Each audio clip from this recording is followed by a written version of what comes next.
Hi, we are friends and film critics, and we are good at being film critics. It is year 1979, and it's time for our year in review.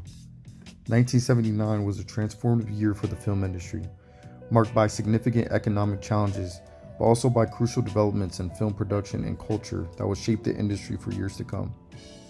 The second oil crisis in 1979 resulted in increased inflation and economic instability, affecting discretionary spending, including entertainment such as cinema. As oil prices soared, the cost of living increased, leading to tighter budgets for many Americans. This economic strain could influence box office sales as people had less disposable income on movies. The end of the 1970s saw continued evolution in how films were made and distributed. The rise of blockbuster films, which began in the mid 1970s with movies like Jaws and Star Wars, was solidified by 1979 with films like Alien, demonstrating the profitability of high concept, high budget productions. This shift encouraged studios to invest in films that promised massive box office potential, often at the expense of smaller, more experimental films. The late 1970s, including 79, were a period of significant cultural shifts reflected in popular films. There was a growing appetite for diverse genres and storytelling that included solid and complex characters and richer narratives, especially in science fiction and horror genres. Alien, for instance, did well at the box office and broke new ground by featuring a strong female lead, which was less common at the time and contributed to changing norms around gender representation in Hollywood. During this time, the film industry continued to adapt to the end of the old studio system, with more films being produced outside the traditional studio framework. This period also saw the rise of independent filmmakers and smaller studios that could produce films that big studios considered too risky or not commercially viable, as seen by the breakaway success of the small-budget Australian picture Mad Max. April saw the release of Mad Max in Australia, an apocalyptic science fiction film about a policeman who gets his revenge on a group of punks for murdering his family in the near future, when oil reserves have dried up. This movie was a huge success on an almost non-existent budget. The director had to use his own car for the stunts and redefined how we think about the end of modern civilization. Even though this movie is science fiction, it borrows a lot from the exploitation genre that started in the mid-1960s and kicked into high gear in the 70s. The exploitation genre is characterized by its edgy depictions of sex and violence perpetrated by and against the main characters, and was aimed at the restless young people who had taken strongly to the anti-authority protest movements that dominated the 1960s. This can be seen in the pacing, which alternates between the slow-paced beginning and the rapid action sequences at the end, the shockingly in-depth violent and sexual content, and the themes of revenge. While some exploitation films, like the blaxploitation films Foxy Brown and Cleopatra Jones, featured women in proactive ass-kicking roles, the same can't be said for Mad Max, in which the title character's wife is barely even dead before he uses the attack on her life as an excuse to go all out in getting his revenge. Similarly, the female character is beaten and raped so badly that she can hardly speak by the villain Toe Cutter and his gang in a throwaway scene just to show how bad a guy Toe Cutter is. The larger points of Mad Max are interesting commentary about society's over-reliance on oil, breakdown of institutions, and to a lesser degree the dangers of reckless driving. But unfortunately, the women characters are stomped on along the way to make those points. Alien, directed by Ridley Scott and released in May, is a science fiction horror film. Its impact on cinema and culture is profound and multifaceted, spanning film, video games, and broader pop culture. The film introduces a compact but memorable cast led by Sigourney Weaver as Ellen Ripley, who would become one of the most iconic characters in science fiction. The commercial space tug Nostromo crew also includes Tom Skerritt as Captain Dallas and Ian Holm as the unsettling android Ash. The story begins with the crew investigating a distress signal from a derelict alien ship, leading to the unleashing of the terrifying xenomorph aboard their ship. Alien emerged during a significant period for women in film in the broader social context of feminism. The late 1960s to the 80s was a time of considerable change, as the women's rights movement, gaining momentum from the early 1960s, continued to challenge traditional roles and representation of women in society and the media. Sigourney Weaver's character, Ellen Ripley, is a key figure in the context of women in film during this period. Alien was revolutionary in casting a female lead in a role not defined by her femininity or as a love interest, but by her capabilities, leadership, and survival instincts. This was a departure from how women had typically been portrayed in science fiction and horror films until that point. The 1960s saw the growth of second-wave feminism, which broadened the scope of feminist activism to include sexuality, family, the workplace, reproductive rights, and legal inequalities. This movement also challenged women's traditional roles and images in media and popular culture, advocating for more diverse and representative depictions. In cinema, the 1960s reflected tremendous social changes in the breakdown of Hollywood's studio system, which led to more independent and underground cinema. This allowed for new kind of films to emerge, one that can challenge the status quo and explore subjects that had been previously overlooked or handled with less seriousness in mainstream cinema. Alien was released at the tail end of this period and stands out for its treatment of gender. Ripley's character is often noted for breaking gender stereotypes, particularly in the action and science fiction genres, traditionally dominated by male protagonists. The film's portrayal of Ripley aligned with the feminist call for strong, multidimensional female characters who could carry a film's narrative without being reduced to a damsel in distress or side character. The cultural impact of Ripley in Alien cannot be overstated. The character has become an icon for strong female protagonists in film and has inspired a generation of filmmakers and audiences to rethink and challenge traditional gender roles in cinema. The film and Ripley's character contributed to the ongoing discussion about gender in film during a period of significant feminist activity, helping to pave the way for more complex and empowered female characters in Hollywood. Jim Henson's Muppets, which had steadily been building up fame and recognition on American TV since 1955, burst onto the big screen in American theaters in June. The puppet troupe had several well-loved TV shows in the last few decades, like The Jimmy Dean Show featuring Ralph and the groundbreaking educational series Sesame Street. But the Muppet movie, as one might guess, is based primarily on their most recent project, The Muppet Show.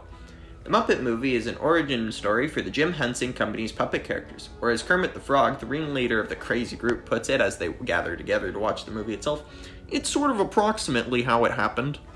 The film follows Kermit and his friends, like wannabe comedian Fozzie Bear and chicken-obsessed Gonzo, as they travel across the country hoping to make it big in Hollywood. Their path is littered with major celebrity cameos, but the biggest star in the group doesn't show up until they reach a rural county fair midway through and decide to see the pageant show. Beating out the beautiful human women is the fabulous, haunting, enchanting Miss Piggy. Miss Piggy was the breakout star of the Muppet Show in the 70s for her elegance, she's a pig, her unconventional elegance then, and her diva personality. She ascended from a bit character in the first season to a show stealer with multiple sketches dedicated to her. Outside of the show, she was a pop culture phenomenon, appearing in magazines, on the backs of cars, on pigs in space lunchboxes, and even in a humorous presidential campaign. I'm voting for her. The Muppet movie gives Piggy the chance to flex her pork chops, acting chops, and demonstrate why she caught on with the public. As said before, Miss Piggy is hardly a conventional image of femininity, being an overweight diva with a violent temper even around her love interest. And she's a pig. But in the movie, her femininity is never in question. Kermit falls for her at first sight because of, not despite, her porcine nature. Her being a diva comes from well-placed self-confidence, and her temper is an asset, and one that she can back up with karate, as she does in a key scene late in the movie where she's kidnapped. Kermit comes to save her, but when he gets himself in danger, she breaks herself out and whops the guards single-handedly with pure strength. Piggy does not have to be demure or sensual to overcome obstacles.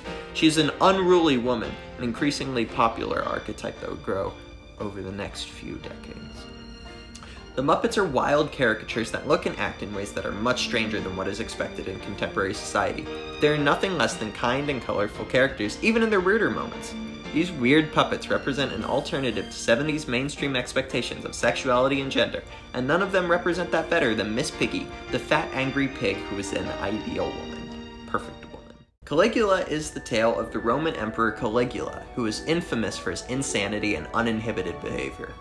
The original script by Gore Vidal would have been a tragedy about how power corrupts and explored homosexual relationships. Director Tinto Brass then tried to make it into a satire of the decade's politics. Lord knows there's enough satire. But the film's producer, Bob Guccione, owned an adult magazine and hoped to promote it by inserting hardcore, uncensored sex scenes into the movie. A movie that featured a full cast of classically trained actors. The result of the inconsistent direction and Guccione's sway was this movie, filled to the brim with violent sex scenes that are beyond gratuitous. Caligula rapes his enemies and their wives, and for their part, the wives and daughters of Roman senators are disturbingly enthusiastic about letting him use and abuse them in graphic detail. The exploitation went beyond the screen to the production itself. USA Today reported that one of Guccione's penthouse pet sex workers was coerced into getting breast implants for the film and ended up suing him for his abusive behavior. Critics and audiences revolted. Famed critic Roger Ebert called the movie execrable, and people walked out en masse. The movie killed Guccione's plan to bring pornography to the mainstream. And yet, despite everything, the film turned a profit, showing that audiences aren't always picky about what happens to women characters on screen, as long as it is something new. Kramer vs. Kramer is a 1979 American drama written by Robert Benton, starring Meryl Streep, Dustin Hoffman, Jane Alexander, and Justin Henry. It was the highest-grossing film of the whole year in 1979, despite coming out in December. It explores the subsequent adventures of divorce as well as emerging social issues such as gender roles and single parenting. Within this entirely dramatic film, the audience can assume new perspectives on the concept of divorce and its effects on younger kids in the battle of controlled custody. This film promotes a new lens on how the wife of 7 years up and leaves her husband and child on a quest to find herself, blaming it on pure unhappiness. With divorce rates being at an all-time high, this film explores that issue exactly. It discovers the differences in parenthood and how a man must assume responsibilities of taking care of his son by completing many of the tasks that have been controlled by Meryl Streep's character Joanna. The morning after she leaves the two, Dustin Hoffman's character Ted is simply trying to make breakfast for their son Billy, and he can't even find the frying pans. If this doesn't sum up parenthood and men specifically in the 20th century, then you clearly weren't paying attention. In a New York Times article written just days after the film's release, film critic Vincent Gansby describes the film stating, "Kramer vs. Kramer is one of those rare American movies that never have to talk importantly and self-consciously to let you know that it has to do with many more things than are explicitly stated. It's about fathers and sons, husbands and wives, and most particular, perhaps, about failed expectations of a certain breed of woman in this day and age." Big trends this year included successes in the exploitation and science fiction genres. We saw women in more interesting, multifaceted roles like survivalist Ellen Ripley, diva martial artist Miss Piggy, and proactive divorcee Joanna Kramer. On the flip side, we also saw plenty of women being shoehorned into passive roles in Mad Max and Caligula, where they can be brutalized by men for mere shock value. The arc of the 1970s film narratives, still reverberating from the protest movements and unrest of the 1960s, have gone to proactive extremes in their portrayal of women, and this year was the culmination of that portrayals of women. All in all, while we saw that older archetypes of female representation on screen still have staying power, this year showed that filmmakers and audiences alike are becoming more interested in exploring women that break out of traditional passive roles.